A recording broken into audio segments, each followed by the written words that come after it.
Launch control. Launch control can be found in control, launch control. Now, when you click on launch control, you'll open up the folder down the bottom here. You'll see here you've got activate, off or on. You can use the drop down menu to select, or you can just double click on it and it'll change. So we'll turn it on. Activate above TPOS, so activate above a throttle position setting.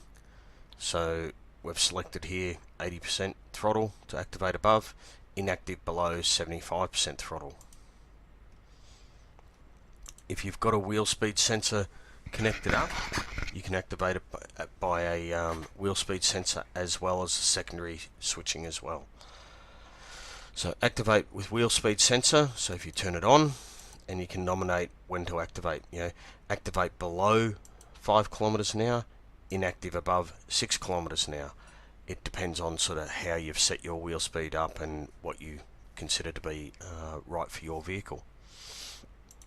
You can have a alert pin, so what this means is we can turn a light on to tell you when launch control is on, so you can have a light active on the dashboard to say launch control is active at the moment. So you can go through and select any of the LS's, ignition or injector outputs that you wish to turn a light or some sort of warning on if you wish to do that, and whether we're going to ground it or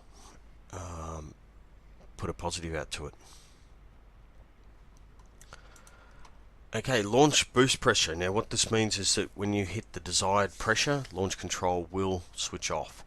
So if we're looking at 15 pounder boost, then that's where launch will switch off. Right, so you'll build up pressure to 15 pound, launch control will disable. Now, rev limit type. You'll see here we've got rev limit 2 selected. We can go through and select all the different rev limit modes. Rev limit 2 is what I've selected. What happens now is when launch control is activated, it will now go to rev limit 2. So we'll go in and have a look at rev limit 2. So what we're going to do here in rev limit 2 is we're going to cut the RPM at 4500, but we're going to soft cut the ignition, and we're going to cut every second ignition pulse. So we're going to cut 4 in 8. If it blows past 4500, motor's got too much torque, it's starting to blow past 4500, we're actually going to go to a hard cut at 4700. Right.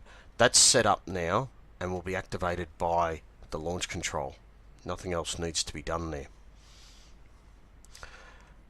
If you find that 4500 is not enough to bring it on boost, you can lift that RPM up. That's just a desired amount that I've put in for showing you today. You might find that 45 is too much and you need to come down to 3200. This can all be altered by yourself. Let's go back to launch control.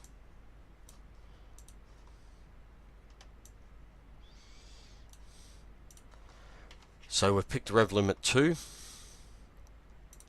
Now, delivered fuel. This is how much fuel you want to give the engine when it's in launch control mode. Now, it's always, launch control is always desired that you actually run richer to heat the turbo up to help it spool up. So you may be a good idea to go back to your fuel map and have a look at what your desired milliseconds are around there at the boost level that you're aiming for. So here we're looking at 9.5 milliseconds is at 21 pound. We've got 7.7 milliseconds at 4 to 4.5. So what I'm going to do now, launch control. So I'm going to say let's give it 8.5 milliseconds. I want to retard ignition timing. Do I want to retard it from a 0 point, or do I want to retard it from the map? So the desired amount of ignition timing in the map, and I can retard from that, or I can say retard from 0, so we've got a 0 point and I can retard from 0.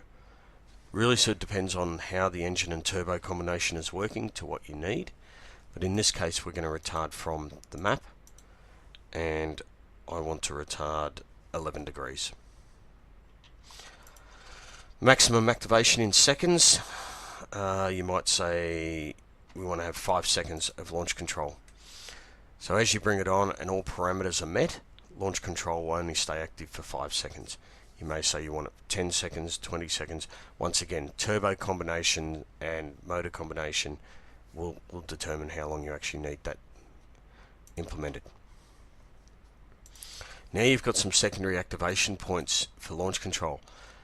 Activation switch number 1. Now you may have an override activation switch, which allows you to switch the launch control on and off, or you may not have a speed input and you just want to have a momentary switch on the steering wheel to activate launch control. Okay, so you can turn it on, and you'll see here that we've selected LS1, our auxiliary LS1, and if you go to the setup of auxiliary inputs in the video for auxiliary inputs, you'll see what we're setting up here, and we're saying work over the switch point of 500, which is the way the auxiliary LS has been set up. So that's a secondary input switch. Now that could be just an arming switch, that could be a push button switch to arm it. It all depends on sort of how you want to come about and set up your launch control. There's a secondary switch that you can use as well. This can be activated on a clutch pedal if you want to, if you've got a manual, or you can have once again you can have an override switch on activation point 1 and a push button switch on the steering wheel. Once again, we've set this up on and we've activated by auxiliary LS2 and a switch point of 500. So what this means is that the launch control will need to see both LS1 and LS2 switched on before it activates, and your throttle position over 80%. For all 3 parameters to be met, then it will start to retard timing and add fuel. This then should produce or help produce boost out of your turbo, and once you hit 15 pound in the way that we've set this up, it will then turn off.